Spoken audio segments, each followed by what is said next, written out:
it's really funny because the difference between the Cap show and right now is I'm single, and it's kind of strange. But I love you. I love you too. It's not really that sad because she was an Amish whore. She had very nice ankles. Yes! Starting off that. So, it really wasn't that bad. She really liked Edward Cullen, so I bought a bedazzler, and it didn't work, and it hurt like hell. I actually wrote the script for Eclipse, but they turned my version down. It was just a little different. At the beginning, there was a girl sitting on a bench, reading a copy of Twilight, as women do, when out of nowhere, a werewolf comes out the bushes, eats her, shits in the book, closes it, end of movie.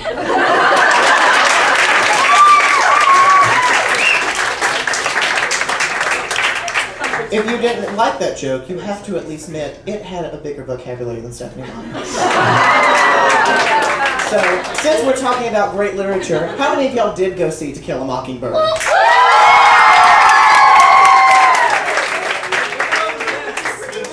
Oh, it's nothing. It's just a play that this 90% white school did.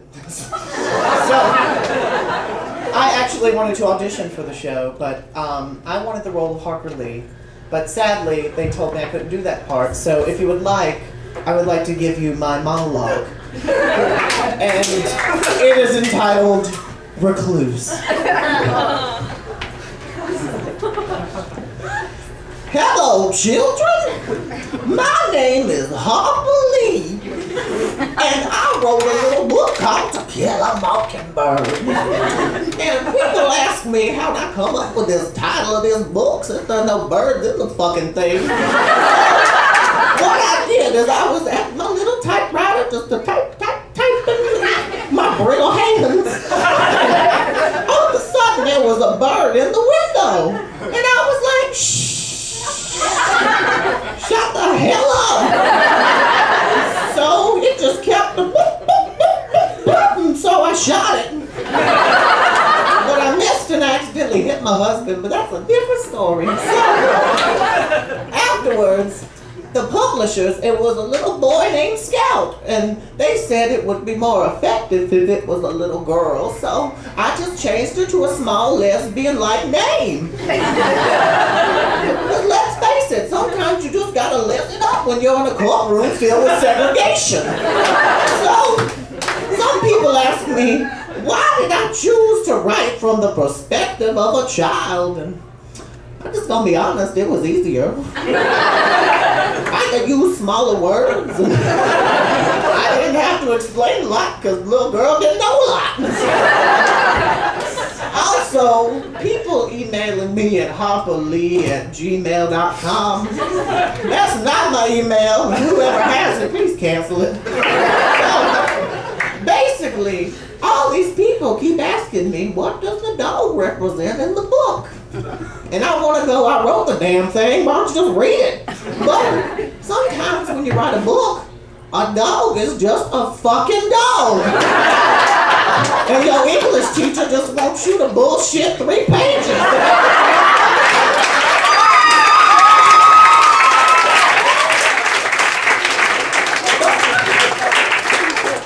Also, people ask me, Harper, which my real name is Nellie, if you Wikipedia it, bitches, get it right.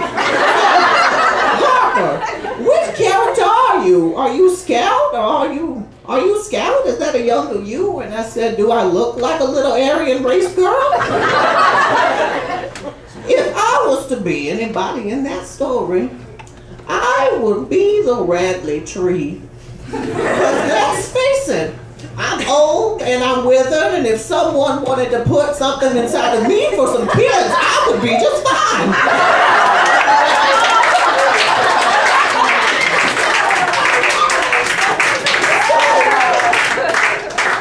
In conclusion, I would just like to leave you with a little piece of my novel. There was a part that I wrote, and it was very good. And it says, sometimes to understand somebody, you just have to crawl up in their skin and walk around for a little while. But let's just be honest, that's creepy. And that skin is going to be sticky and sweaty and filled with disease. So, ignorance. Monologue.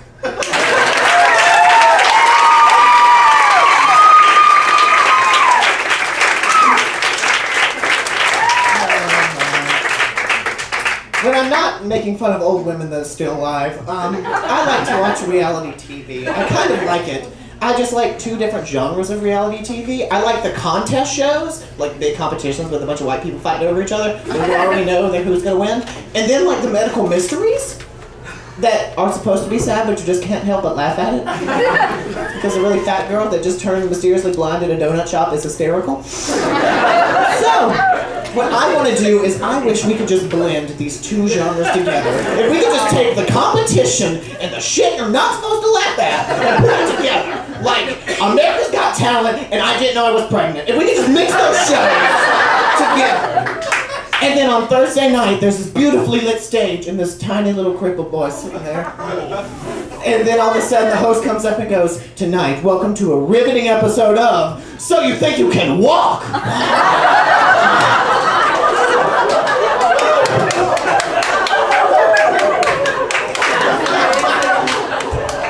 If you are offended by that joke, let's face it, I could probably run away.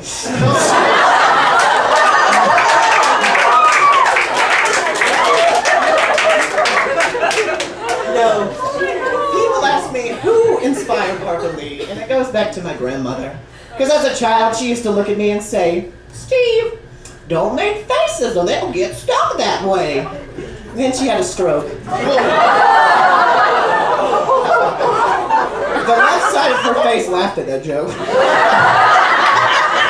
The right side, surprisingly indifferent.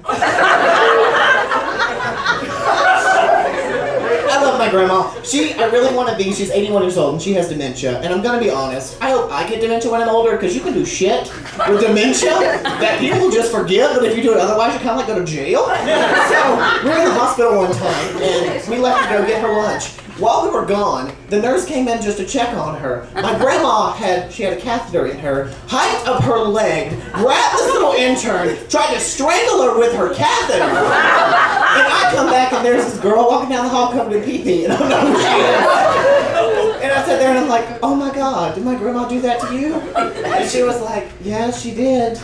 And I went, "Well, you were a total bitch to me in high school, so..." Karma is a bitch. Excuse me. Karma is a catheter. Yes. So, I also am working on really short jokes. This is one of the shortest jokes in the world. I came up with it yesterday. FEMA. Someone told me that they need to hire FEMA to fill the oil spill, and I said, that would probably be 2 people on a beach scrubbing a duck with a toothbrush. But hey, they love the ducks. I think you can tell what a family loves. Like, if they love you enough, by what they put in their fireproof box.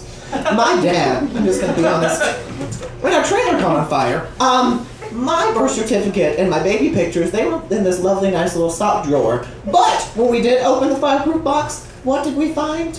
An autographed picture of Dale Earnhardt and a Leonard Skinner CD. But hey, I got them for him for Father's Day, so it's kind of like he loves me.